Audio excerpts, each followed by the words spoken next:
சற்று முன் கிடைக்கப்பெற்ற மிக மிக முக்கியமான செய்தி ஒன்று வெளியாகி உள்ளது.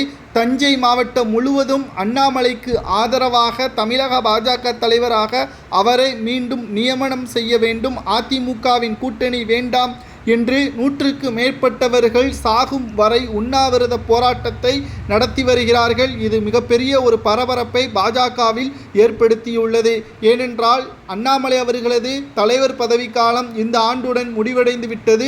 இன்னும் 4 நாட்களில் உள்துறை அமைச்சர் அமித்ஷா அவர்கள் புதிய தலைவரை அறிவிப்பார் என்ற தகவலும் நாம் பார்த்திருக்கிறோம். ஏற்கனவே ஒரு வீடியோ ஒன்றை பார்த்தோம். அண்ணாமலை அவர்கள் அமைச்சராகத்தான் போகிறார் என்றும், தமிழகத்தை பொறுத்தளவிற்கு இதற்கு முன்னால் பல்வேறு தலைவர்கள் மாற்றப்பட்டிருக்கிறார்கள். ஆனால் அந்த அளவிற்கு இப்பொழுது மக்கள் எந்த ஒரு போராட்டத்தையும் நடத்தியது கிடையாது. ஆனால் அண்ணாமலை அவர்களது பதவியை மாற்றப்படுவதற்கு மட்டும் இவ்வளவு போராட்டம் நடத்துவதற்கு காரணம் என்ன?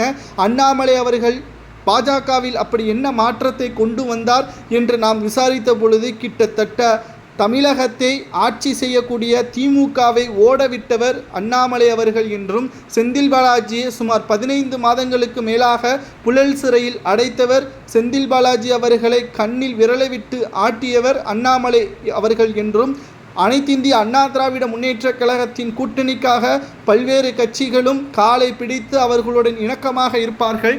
ஆனால் அண்ணாமலை அவர்கள் கூட்டணியாக இருந்தாலும் தவறு என்றால் அதை தட்டி கேட்கக்கூடிய துணிச்சல் அண்ணாமலைக்கு இருந்தது. குறிப்பாக இளைஞர்களையும் மாணவர்களையும் பெண்களையும் தனது கட்சியில் அதிக அளவில் அண்ணாமலை அவர்கள் பதவியேற்ற பிறகுதான் அதிகரித்தது என்றும், கிராமங்கள் வரை சென்று பாஜகவின் கொள்கைகள் என்ன என்பதை தெள்ளத் தெளிவாக போட்டு உடைத்தவர் அண்ணாமலை.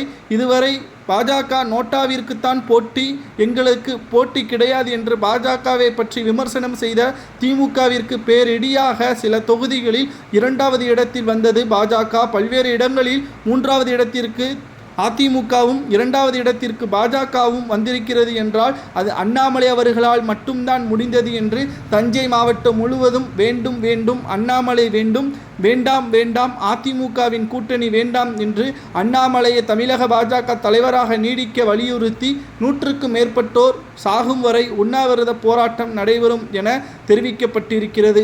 இந்த போஸ்டர்கள் அதிமுக மற்றும் பாஜக நிர்வாகிகளுக்கிடையே பெரும் அதிர்ச்சியை ஏற்படுத்தியிருக்கிறது.